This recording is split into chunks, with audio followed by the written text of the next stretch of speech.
오늘 우리는 굉장한 이적기사의 사건을 우리가 앞에 목전에 놓고 지금 읽고 이제 성령께서 우리에게 들려주시는 음성을 기다리고 있습니다. 예수님께서 바다 위를 걸어와서 밤새도록 풍랑을 만나 고생하고 또 힘들어하는 제자들을 위로하시고 그 풍랑을 잔잔케 해주셨다고 하는 이적기사입니다. 사복음서 가운데서 누가만 빼고는 다 이 기사를 기록할 만큼 중요하게 성경에는 다루고 있습니다. 그런데 이 이적기사는 두 번 다시 우리 앞에 일어나지 않을 것입니다.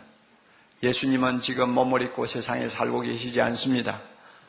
또다시 갈릴리에서 배를 타고 바다를 건너갈 일도 없습니다.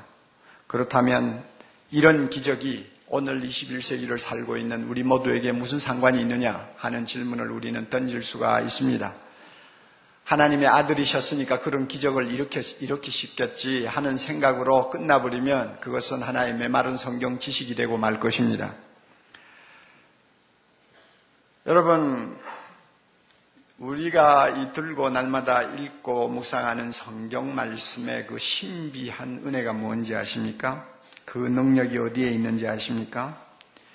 과거에 한번 있었던 예수님의 기적을 우리가 읽고 묵상하고 그 다음에 믿음으로 받아들이면 그때마다 성령께서는 오늘을 살고 있는 우리가 은혜를 받을 수 있는 살아있는 사건으로 살아있는 기적으로 만들어 주신다는 데 있습니다.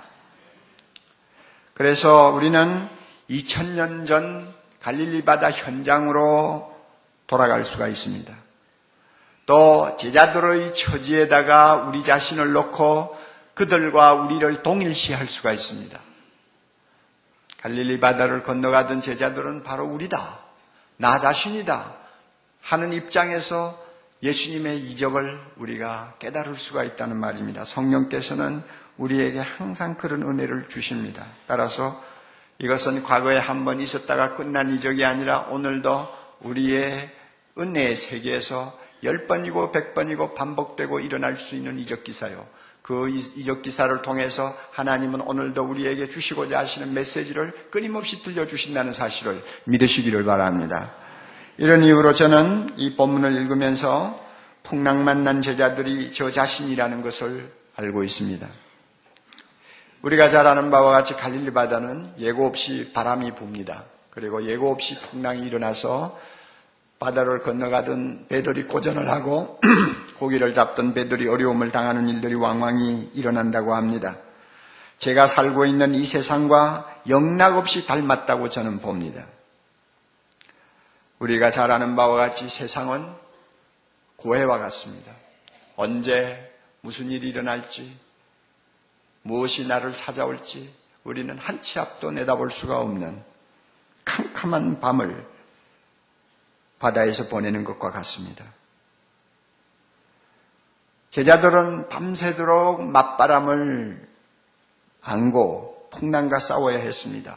9시간이 넘도록 풍랑과 싸우면서 힘겹게 노를 지었지만은 배는 앞으로 잘 나가지 않고 결국은 파도에 밀려서 목적지에 도착은 하지 못한 채 바다 가운데로 헤매고 있었습니다. 우리 역시 또 저 역시 험한 세파와 더불어 싸우며 하루하루를 살아가야 할 때가 참 많았습니다. 저 자신의 지나간 과거를 돌아보면 정말 험한 세상을 살았구나 하는 생각을 어떤 때는 합니다. 물론 아주 어려운 삶을 한 생을 살고 참 승리하신 분들에 비하면 다 너무나 부끄러운 이야기 같지만은 그러나 저 나름대로 저 자신의 삶을 돌아보면 참 풍랑이 자주 일어나는 험한 바다를 건너왔구나 하는 생각을 합니다. 오랫동안의 가난과 씨름할 때도 그랬고 이런저런 병을 안고 또 투병할 때도 그랬고 또 저 자신이 실패를 몇 번 경험할 때도 그랬고 빈손으로 사랑의 교회를 개척할 때도 마찬가지였고 또 수만 명이 모이는 대형 교회의 영혼들을 책임지는 무거운 짐을 지고 하루하루를 견뎌야 할 때도 그랬고 또 지금은 이제 인생 겨울철을 맞아서 하루하루 사는 것도 만만치 않다 하는 것을 저 자신이 느끼면서 인생은 바다구나. 정말 인생은 풍랑이 끝일 날이 없는 고해와 같구나 하는 것을 저 자신이 계속 체험을 합니다. 여러분들도 마찬가지라고 생각을 합니다. 예수님은 산에서 기도하고 계셨어요. 갈릴리 바다가 내려다 보이는 언덕에서 기도하고 계셨기 때문에 제자들이 지금 풍랑을 만나 얼마나 고생하고 있는가를 잘 알고 계셨어요. 그랬다면 좀 기도 좀 짧게 하시고, 그렇죠? 10시나 밤 12시쯤 그냥 일어나셔서 예수님이 가셔가지고 제자들 좀 도와주셨으면 얼마나 좋겠어요? 그런데 주님은 꼼짝도 안 하시고 기도만 하시다가 결국 새벽 3시 넘어서야 제자들을 찾아가셨단 말입니다. 우리 하나님은 원래 그러세요. 언제 어떻게 도우는 것이 제자들이나 우리들의 신앙을 키워주고 또 하나님의 은혜를 맛보게 할 수 있는가 하는 것을 가장 정확하게 아시는 분입니다. 그래서 최선의 타이밍을 맞추십니다. 주님이 그렇게 하신 것 같아요. 그래서 새벽 3시가 넘어 예수님은 물 위로 걸어서 제자들을 찾아가셨고 제자들을 안심하라고 위로하시고 풍랑을 잔잔케 해주셨습니다. 주님은 저 자신에게도 자주 그렇게 하셨습니다. 제가 급해서 하나님 앞에 매달려 간절히 기도한다고 주님은 금방 응답하시지를 않았습니다. 거의 대부분 응답하시지 않았어요. 어떤 때는 견디지 못해서 믿음도 흔들리고 그 다음에 부르짖다가 저 자신이 좀 낭망이 되어서 힘을 잃고 앉아있을 때도 어떤 때는 주님은 가만히 계실 때가 많았습니다. 예수님의 발걸음은 느린 발걸음이었습니다. 저처럼 성급하지를 않으셨어요. 그러나 제가 뒤를 돌아보고 인생을 조용히 다시 한번 관조하면서 발견하는 것은 무엇이냐 하면 내가 원하는 시간에 오시지는 않았지만 주님은 가장 좋은 시간, 정확한 시간에 오셨다. 그리고 나를 도와주셨다는 것입니다. 주님은 나를 실망시키지 않으셨다는 것입니다. 그렇기 때문에 오늘의 내가 존재한다는 것입니다. 이런 의미에서 오늘 우리가 본 이 예수님의 이적기사 사건은 남의 이야기가 아닙니다. 갈릴리 바다는 우리 삶의 현장입니다. 그리고 제자들은 우리 자신이 되는 것입니다. 바로 제자들은 나요. 갈릴리 바다는 우리가 사는 세상입니다. 제가 이 본문을 가지고 설교를 준비하면서 성령께서는 제 마음에 계속적으로 던지는 질문이 있었습니다. 이것은 우리 모두를 위해서 성령이 주시는 질문이라고 저는 믿습니다. 성령은 저에게 이런 질문을 하셨어요. 너는 바다 위를 걸어오신 예수님을 보고도 배 안에 그대로 앉아있던 11 제자가 되고 싶으냐? 아니면은 배에서 물로 뛰어내려 바다를 걸어보겠다고 하던 베드로가 되고 싶으냐? 너는 배 안에 앉아있는 11 제자가 되고 싶으냐? 아니면 물 위로 뛰어내리는 베드로가 되고 싶으냐? 성령께서 이 말씀을 놓고 묵상하는 저에게 계속 같은 질문을 던지셨어요. 이것은 오늘 우리에게도 똑같이 던지는 질문이라고 봅니다. 이 자리에 계시는 성령께서 우리 각자에게 똑같은 질문합니다. 너 물 위에 서 계시는 예수님을 보고도 배 안에 멍청하게 앉아있는 11 제자가 되고 싶으냐? 아니면 물 위로 뛰어내려서 걷는 베드로가 되고 싶으냐?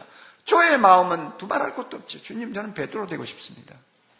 여러분도 똑같은 소원을 가질 수 있으리라고 믿습니다. 베드로 되고 싶습니다. 베드로처럼 물 위로 뛰어내려 걸어가고 싶습니다. 그런 사람 되고 싶습니다. 그런 믿음을 살고 싶습니다. 오늘 우리가 그렇게 마음에 다짐을 할 필요가 있습니다. 예수님이 풍랑이 있는 바다 위를 걸어오시는 것을 한밤중에 그 새벽녘에 발견한 제자들이 얼마나 놀랬겠어요. 유령이다, 귀신이다 하고 막 비명을 지르고 야단벅석을 쳤지요. 그러나 예수님께서 안심하라니 두려워 말라 하시고 제자들에게 자신을 알렸을 때 11명의 제자들의 반응하고 베드로의 반응은 갈렸습니다. 11 제자들은 대단하시구나. 하나님의 아들이시구나. 야, 굉장하다 하고 참 충격도 받고 감동도 받고 그랬습니다. 그러나 그 이상은 없었어요.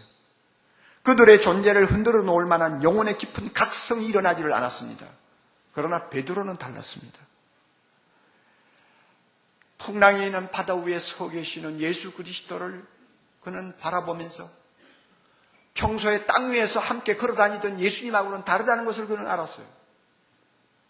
야, 저분이야말로 천지 만물을 창조하신 하나님이시구나 하는 믿음이 들었어요. 하나님이 아니고서는, 창조자가 아니고서는 어떻게 풍랑을 헤치고 걸어오실 수 있으며 바다 위를 걸어오실 수가 있느냐 그 말이에요. 저분이야말로 하나님이시요 창조자시구나. 그걸 자기가 이제 믿게 된 것입니다. 이사야 48장 13절에 하나님께서 이렇게 말씀합니다. 과연 내 손이 땅의 기초를 정하였고 내 오른손이 하늘을 폈나니 내가 그들을 부르면 그들이 일제히 일어서느니라. 하늘과 바다와 땅을 창조하신 하나님께서 명령하시면 모든 만물이 일어서기도 하고 앉기도 하고 하나님의 말씀 한마디에 모든 만물이 복종한다는 이야기입니다. 그 영광스러운 창조자 하나님이 아니라면 어떻게 예수님 앞에 파도가 복종하며 바다가 복종하겠느냐 그 말이에요. 베드로가 그걸 깨달은 거예요. 욥기서 9장 8절에 보면 하나님은 홀로 하늘을 펴시며 바다 물결을 밟으신다고 했어요. 하늘을 펴시고 바다 물결을 밟고 서 계시는 저분이야말로 창조자 하나님이시구나, 하나님의 아들이시구나 해서 그 창조자 하나님의 영광에 베드로는 압도를 당해버렸습니다. 이런 영적 깨달음이 일어나자마자 그의 존재를 뿌리채 흔들어 놓는 놀라운 변화가 그 안에서 일어난 것입니다. 그래서 배 안에서 가만히 앉아 있을 수가 없었어요. 창조자 하나님이 지금 바다 위에 서 계시는데 내가 이 배 안에서 앉아 있다니 가만히 있을 수가 없는 거예요. 그래서 자기도 모르게 소리를 질렀어요. 만일 주님이시면 나를 물리로 걸어오라 하소서. 주님 명령하시면 내가 걸어가겠나이다 하고 소리를 질렀어요. 예수님께서는 오라고 허락하셨어요. 그렇잖아요. 주님은 항상 우리가 믿는 것만큼 허락하십니다. 믿습니까? 우리가 요구하는 것만큼 주님은 들어주십니다. 믿습니까? 아무리 좋은 것이라도 우리가 믿음이 없으면 못 받습니다. 아무리 좋은 것이라도 아무리 능력 있는 일이라도 우리가 원하지 아니하면 내 것을 만들 수가 없습니다. 11제자는 요구도 하지 않았습니까? 경험을 못했죠. 그러나 베드로는 믿음을 가지고 주여 나로 하여금 물리로 걸어가게 하옵소서 하니까 주님이 오라 허락하셨어요. 베드로가 배에서 일어나서 물리로 뛰어내리려고 합니다. 얼마나 불안했겠어요? 그러나 그 불안이 그를 다시 끌어안치지 못했습니다. 아마 옆에 있던 안드레가 안 돼 내려가면 빠져 하고 아마 옷자락을 잡고 아마 놓지를 않았을지도 모릅니다. 그러나 남이 말린다고 주저앉을 사람이 아닙니다. 예수님이 오라고 하시니까 나는 갈 수 있어 하고는 배에서 물 위에 뛰어내렸습니다. 빠지지 않았어요. 그는 한 발 두 발 주님을 향해서 걸어가는 기가 막힌 사람이 되었어요. 여러분, 물리로 뛰어내려서 걸을 수 있다고 하는 믿음은 아무나 가질 수 있는 믿음이 아닙니다. 상식적으로 보아서는 정신 나간 사람의 생각이라고도 할 수 있습니다. 그래서 이건 아무나 가지는 믿음이 아니기 때문에 저는 베드로의 믿음을 일컬어서 비상한 믿음이라고 이름을 붙였습니다. 비상한 믿음이에요. 비상한 믿음이 무엇입니까? 비상한 믿음은 상식적으로는 불가능하게 보이는 일이지만 예수님 때문에 가능하다고 믿는 믿음입니다. 비상한 믿음은 사람들이 부정적으로 보는 상황에서도 예수님 때문에 긍정적으로 보고 적극적으로 대처할 수 있다고 믿는 믿음입니다. 이게 비상한 믿음입니다. 비상한 믿음은 이유를 알 수 없는 슬픔과 고통을 당할지라도 예수님 때문에 하나님은 진실하시고 하나님은 자비하시고 성실하시다는 것을 끝까지 포기하지 않고 믿는 믿음을 말합니다. 이게 비상한 믿음이요. 비상한 믿음은 예수 그리스도의 놀라운 은혜에 감격해서 다른 사람이 포기하지 못하는 것을 스스로 포기하고 주님을 위하여 헌신할 수 있는 믿음을 가르칩니다. 이런 믿음을 가지면 종종 우리는 예수님과 함께 물리로 걷는 기적을 체험하게 됩니다. 이게 비상한 믿음이에요. 그런데 여러분, 여기서 우리가 한 가지 주목할 것이 있습니다. 비상한 믿음은 언제 어떤 상황에서 우리가 쉽게 얻을 수가 있는가? 어디서나 항상 비상한 믿음이 생기느냐? 절대 그렇지 않습니다. 베드로가 답을 줍니다. 비상한 믿음? 아무 때나 생기는 거 아니에요. 내가 원한다고 갖는 것도 아니에요. 비상한 믿음? 어디서 생기느냐고? 어떤 상황에서 비상한 믿음이 생기느냐고? 밤새도록 험한 파도와 싸우는 바다에서 그 믿음이 생겼어요. 이제는 지칠 대로 지쳐버렸어요. 이제 더 이상 파도와 거슬러서 싸울 힘도 없어요. 물결이 밀고 가는 대로, 파도가 밀고 가는 대로 내버려 둘 수밖에 없는 상황이에요. 9시간, 10시간 노를 지었지만 전부 다 헛수고를 한 것처럼 보이는 참 한심한 상황이에요. 이런 상황을 만났을 때 주님이 바다를 걸어오셨어요. 그 창조자 되신 예수 그리스도를 그 바다에서 만날 때 비상한 믿음이 베드로에게 생겼어요. 우리가 이것을 주목해야 됩니다. 한번 생각해 보세요, 여러분. 그날 저녁에 배를 타고 이제 출발했는데 그날따라 날씨가 너무 좋았어요. 바람도 없고요. 그래서 콧노래를 부르면서 제자들이 노를 젓고 그냥 바다를 건너가는데 싹싹 밀려서 그냥 미끄러지듯이 물리로 배가 나갑니다. 뭐 그러면 1시간도 안 돼서 건너편에 갈 수가 있어요. 갈릴리 바다 크지 않아요. 여러분 다음에 가보세요. 1시간이면 건너가는 거리예요. 그렇게 해서 평안하게 참 바다를 건너서 건너편에 가가지고 좀 아늑한 데 앉아서 예수님이 오시도록 기다리면서 쉬고 있다가 주님을 만났다면 여러분, 예수님이 천지 만물을 창조하신 하나님이요 하늘을 펴시고 바다의 물결을 밟고 서 계시는 창조자 되시는 영광을 베드로가 볼 수 있었을까요? 그 자리에서?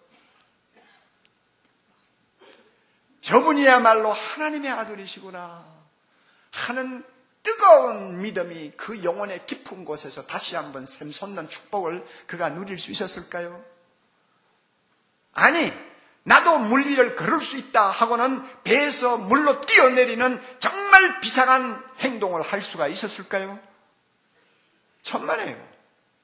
평안하게 바다를 건넜더라면 그런 일은 절대 안 일어나죠.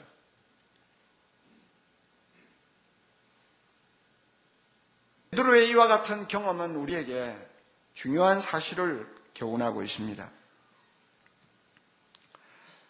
세상에서 고달프게 하루하루를 살고 있는 우리에게 큰 위로와 격려가 되는 것을 우리는 알 수 있습니다. 우리 모두 잘 살든 못 살든 안정된 직업을 가졌든 불안정한 직업을 가졌든 세상 살기가 힘들다는 것을 느끼는 것은 다 공통분모입니다. 우리 모두가 험한 바다를 건너가는 사람인데 그 가운데 우리 중에는 특별히 고통을 당하는 분들이 계세요. 가난의 고통, 질병의 고통, 실패의 고통. 그런 고통을 오랫동안 끌어안고 힘들게 사는 사람들이 있어요. 그런데 베드로의 이런 경험을 통해서 베드로가 주는 교훈을 우리가 가만히 마음에 묵상하면 우리가 실망을 할 이유가 없다는 것을 알 수 있습니다. 조지 허버트라고 하는 시인이 있는데 그 시인은 인생 풍랑을 가리켜서 하나님께서 만드신 작품의 결정판이다 하는 말을 했습니다. 인생의 풍랑, 다른 말로 말하면 인생의 고통이죠. 이 고통은 하나님이 만드신 것 중에서 마지막까지 손질해서 내놓은 대표적인 걸작품이라 그 말이에요. 그만큼 가치 있고 소중하다는 말입니다. 여러분, 성경을 우리가 유심히 보십시오. 성경에 등장하는 위대한 인물들을 보십시오. 하나님이 기뻐하시는 믿음의 사람이 어디에서 배출됩니까? 하나님이 만족하시는 선한 결과가 어떤 경우에 나타납니까? 찬란한 인간 승리를 우리가 어디에서 보게 됩니까? 고난을 통해서 연단된 거룩한 백성들이 사는 곳에서 우리는 발견하게 됩니다. 만일 이 세상에 고통이 없다면, 다시 말해서 인생 역풍을 만나 깨어지고 낮아지고 빚어지고 채워지는 거룩한 연단의 과정이 우리에게 없다면, 이 세상에서 비상한 믿음, 영웅적인 행동, 진정한 예배, 거룩한 삶, 향기로운 헌신, 정말 열정적인 사랑, 영혼을 사모하는 소망이 어디에서 나올 수 있습니까? 불가능하죠. 그래서 하나님께서는 가끔 우리에게 우리가 원치 않는 고난을 허락하시는 것으로 알고 있습니다. 더 중요한 것을 주시기 위해서입니다. 여러분 믿으시기 바랍니다. 더 중요한 것이 있기에 나에게 이런 고난의 과정을 거치게 하시는구나. 더 중요한, 더 놀라운 영광스러운 기적을 체험하도록 만들기 위해서, 그래서 나에게 비상한 믿음을 갖도록 하기 위해서 나에게 바람을 주시는구나, 풍랑을 주시는구나 하고 생각하면 틀림없는 사실입니다.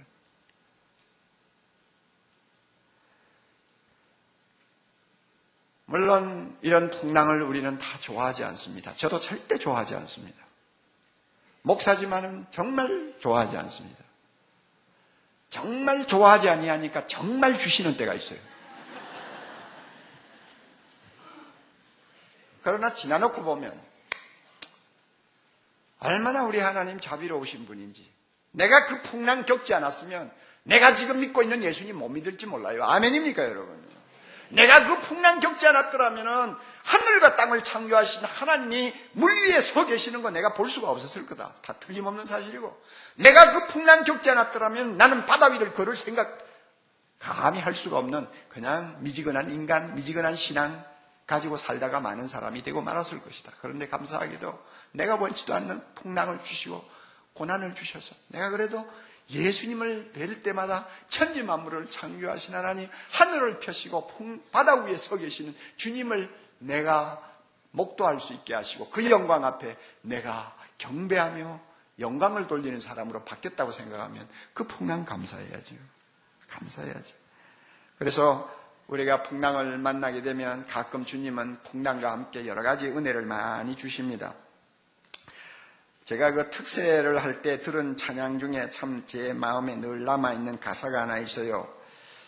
우리가 풍랑을 만날 때 이런 가사의 내용처럼 주님께서 은혜를 주세요. 다 참 제가 잘 부르면 좋겠는데 자신이 없어요. 그러나 제가 제 마음에 딱 담고 있는, 자주 내 마음에서 들리는 그 멜로디가 있어요. 거친 파도 날 향해 올 때 주와 함께 날아오르리. 맞아요? 됐구나. 네. 그 찬양 참 멋있어요. 거친 파도 날 향해 올 때 비상한 믿음의 날개를 펴고 주와 함께 날아오르리.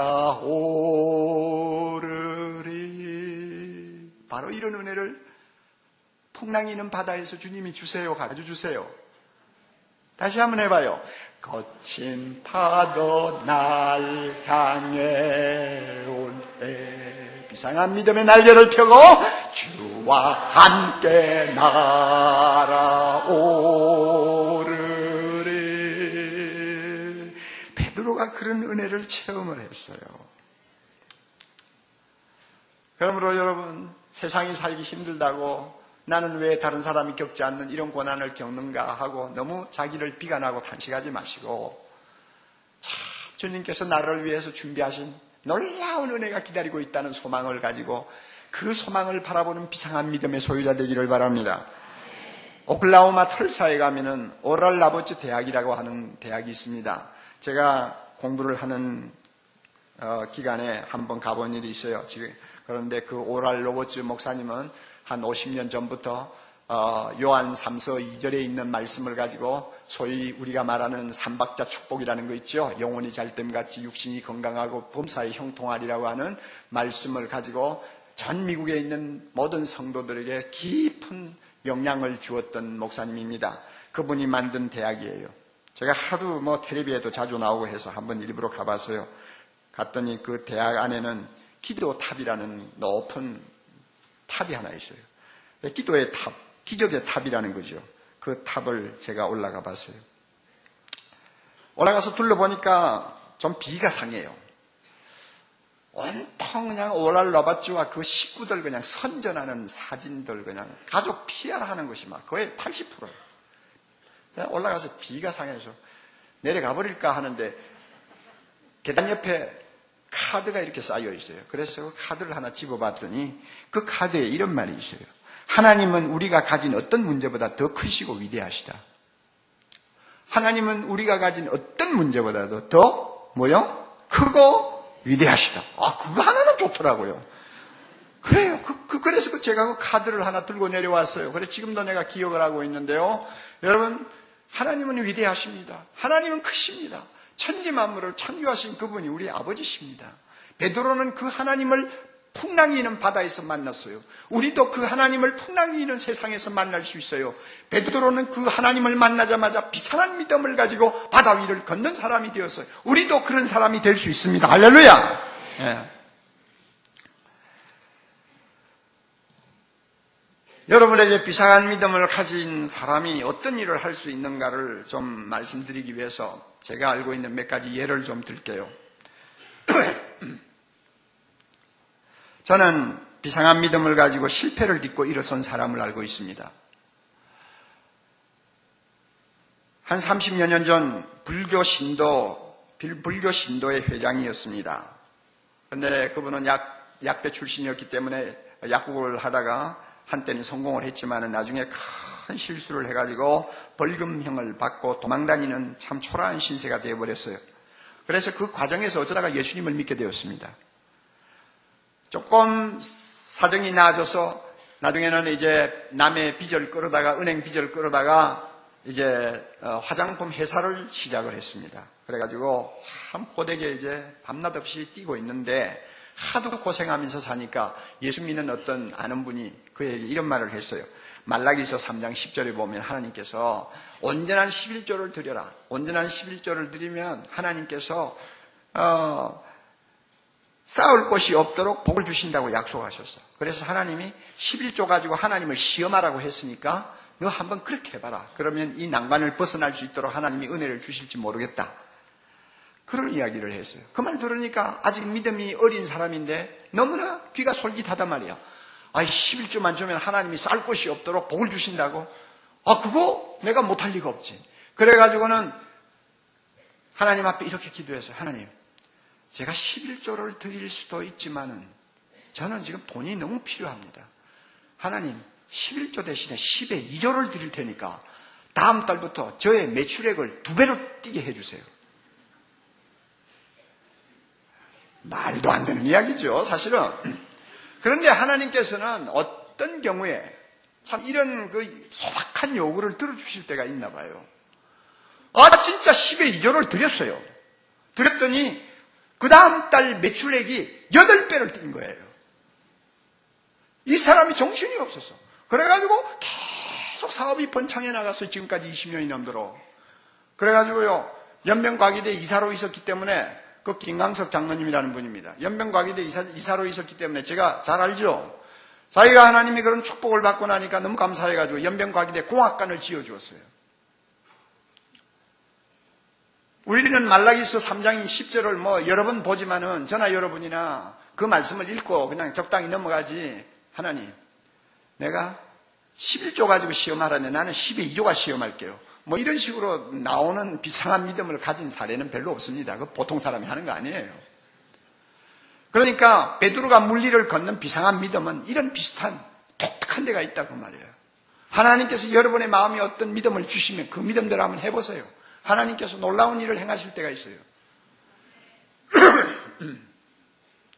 제가 또 아는 사람, 그 사람은 비상한 믿음을 가지고 불가능한 일을 해낸 사람을 알고 있습니다. 불가능한 일을 해냈어요. 한 25년 전이죠. 여러분, 우리나라 기업을 하려면, 우리나라 무슨 조그마한 무슨 사업을 하려면 얼마나 어렵습니까? 온통 거짓말투성이에요. 이중장부, 분식회계, 그냥 눈 하나 깜짝하지 않고 하고 모든 것을 속이고 모든 것을 그냥 어떻게 적당히 해야 돈을 벌 수 있는 사회 아니었어요. 그럴 때에 이 사람은 조그마한 옷가게를 내면서 하나님의 영광을 위하여 나는 정직하게 사업하겠다. 이렇게 생각을 하고 사업을 시작했어요. 시편 84편 11절 보면 정직히 행하는 자에게 좋은 것을 아끼지 아니하신다고 하나님이 약속을 하셨어요. 좋은 것을 아끼지 아니하시는 하나님, 그 하나님의 축복을 받기 위해 난 정직하게 사업하겠다. 그래가지고 시작을 했습니다. 그 사람이 한 유명한 말이 있습니다. 정직하면 언제나 손해를 본다. 정직의 값은 크다. 그러나 그 값은 지불할 만한 것이다. 다시 한번, 정직하면 언제나 손해를 본다. 정직의 값은 크다. 그러나 그 값을 지불하는 것은 가치가 있다. 이 모토 가지고 25년 동안 지금까지 달려왔어요. 하나님께서 놀라운 기적을 자주자주 주셨어요. 그래가 지금은 우리나라의 40대 기업의 하나가 되었습니다. 자기는 전셋집에 살면서도 하나님의 복음을 위해서, 나라를 위해서 얼마나 놀라운 일들을 하고 있는지 몰라요. 그분이 우리 교회 장로인 박성수 장로입니다. 불가능을 가능케 하는 비상한 믿음, 우리가 알아야 돼요.